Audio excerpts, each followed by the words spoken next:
Trust between Turkey and the United States has been constantly sinking, but with Washington giving more prominence to economic issues, Ankara remains important to the US as it is still considered a stable country with a growing economy in a chaotic region, according to a Washington-based Turkish scholar. With many Western countries facing their own problems of democratic governance, Turkey's problems with democracy are becoming less of a priority, said Kemal Kirişci of the Brookings Institute. How does Turkey look from Washington from the perspective of Americans? I cannot say that Turkey has the image it had until summer 2013. I was actually present in D.C. when then Prime Minister Recep Tayyip Erdoğan came on a state visit in May 2013. I participated in the lunch event organized for him at the State Department. I just could not believe the praise that he got showered with from Secretary of State John Kerry to Vice President Joe Biden. It was not just praise bestowed on Erdoğan but his family as well.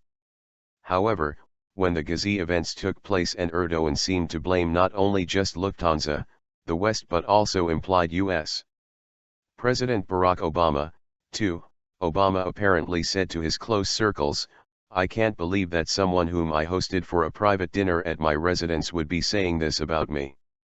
That was the beginning of the break in confidence, the mutual trust. If we take that reference point, trust has been constantly sinking and the kind of language the president has chosen to resort to when referring to developments in the Middle East has widened this mistrust.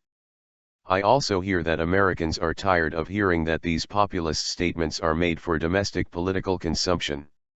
Don't you think another problem is the fact that Ankara and Washington are not on the same page on critical issues like the Middle East? In Turkey there are two perceptions on that issue. There is recognition in parts of the Turkish bureaucracy, business world, and public opinion that the Middle East has become a liability for Turkey in terms of economic relations and security and that Turkey has to reorient its strategic vision as a function of its national interest. But there is another position that is much more rhetorical. It is wrapped in political/ideological calculations. I think the Americans are aware of this. Against all odds, at the bureaucratic level, the relations are there. There is an effort to create a common ground and cooperate, but then these efforts are sometimes pushed back to square one by statements coming from the government at the highest level. Still, that relationship is there. That applies to economics as well. Secretary of Commerce Penny Pritzker came to Turkey, and Turkey is still designated as an economic partner for the US and the West. One American official ahead of Pritzker's visit said to me, "I am afraid at the Hill these days we would not touch Turkey with a barge pole." That's because of the image Turkey has created of itself. Although you say there is a relationship, it looks like the two capitals have been finding it more and more difficult to work together. What I am saying is that in Washington there are people who recognize that Turkey is more than Erdoğan, it is more than his rhetoric. What is leading them to say that is a recognition of a number of factors. One is that Turkey has an important economy. At a time when there is chaos surrounding this neighborhood, there is one economy that has managed to grow 3%. My impression is that the US is giving growing emphasis to economic trade issues and will be channeling its energy into this area beside Iran, ISIL, the Islamic State of Iraq, and the Levant and Ukraine. With its emphasis on the economy, Turkey remains important for the US. This is the message that I hear from officials but also from people who have a say in broader American policy circles. And then there is the second realization: Turkey's neighborhood is really in a mess and there is one country there somehow still managing to maintain some stability. Americans at the end of the day put a lot of emphasis on stability. And so because of the chaos reigning in the area and also because of their own problems with democracy and Europe's own difficulties with democracy, issues like freedom of speech and democratic performance recede into the background in this broader context. It is less of a priority. Political issues used to be the locomotive of relations while economic issues had secondary importance. Is it going to be the other way around? It would depend on how Turkey is managing economic issues. In the 2000s until 2009, Turkey and the US had shared values, vis-a-vis the market economy, regulatory institutions' independence, women's rights, human rights, and freedom of expression. There were also shared interests. Now shared values are not totally gone but substantially gone. In the US there are concerns about the independence of regulatory bodies that manage the Turkish economy and about women's rights. Shared interests remain in place, but because of the climate of mistrust and a lack of confidence, those shared interests are not acted upon it. My personal view is that there is a change that has been unfolding literally in the last 3-4 weeks. I would also argue that why this is possible is that behind the scenes, there is this constant interaction at the more bureaucratic level. So what you mean to say is that despite discord at the leadership levels, diplomats keep relations going, there is an accumulated working dynamic that serves as damage control. What you refer to as a phenomenon does not exist in U.S. Iranian relations. Turkey and the US have been part of an alliance, and a lot of this relationship has been going on for decades.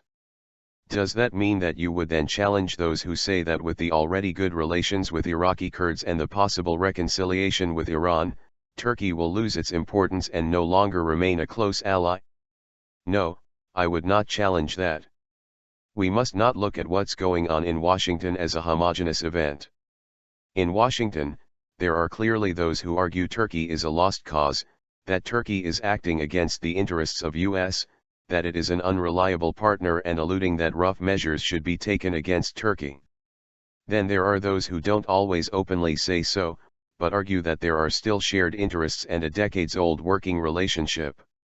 Let me tie this to Iran. Brookings precipitated a debate on who should the US work with in the Middle East to get it out of the trap it has fallen into. There are some arguing Iran is the partner to work with. There is already an implicit cooperation taking place between Iran and the US. In that debate, Turkey is absent, no one is talking about Turkey, and I think the reason why they don't talk about it is, first of all, this trust issue. The second is huge disillusionment with Turkey, and the third is a recognition that they don't have any more shared values. Remember when Obama came to Turkey in 2009, he talked about a model partnership. Then there was talk about how Turkey would be a model for the Arab Spring countries' transition toward a liberal market economy and democracy. Now there is no talk about that. Turkey is right now a country out in the region that is reasonably stable. There are big question marks about the quality of its democracy, but in relation to the chaos in the neighboring Middle East and the difficulties that the EU is still continuing to experience in getting its economy back on its feet, it seems to be doing okay. But it has no relevance to the US in addressing the challenges of the Middle East. You say that despite the loss of trust, there is still a working relationship. Turkey's position as an ally in the Middle East is questioned, as well as whether there are still shared values. Yet the US still appreciates Turkey as an island of stability and thus does not want to criticize democratic backpedaling in Turkey. All this might sound contradictory. Indeed, the world that surrounds Turkey, extending all the way to Britain, is having problems with democratic governance at different levels. Russia invades a neighboring country. In most of Europe the right is on the rise. So deep down, there is a recognition that one must shy away from statements and policies and acts that could undermine or exacerbate not only the relationship but also Turkey's own domestic situation. The US is also appreciating what is going on in Turkish-Kurdish relations. But when it comes to addressing grand strategic issues like how to tackle the Middle East, Turkey is not there. How can Turkey not be there? There is an emerging consensus, but it is ambiguous whether that consensus has put ISIL to the top of the threat list. Whether we like it or not, Syrian President Bashar al-Assad is receding in the list of threats. Somehow I have a feeling that the execution of Jordanian pilot Muath al-Qazaspa by immolation had an impact here in Turkey that may well be changing government's position on what ISIL is about. What are your future projections?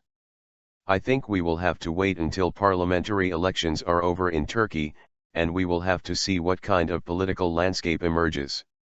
I have a feeling if that landscape enjoys a decent level of stability in Turkey, I think we will see an incremental improvement in Turkish-US relations. There will be more and more convergences of policies over Syria and Iraq.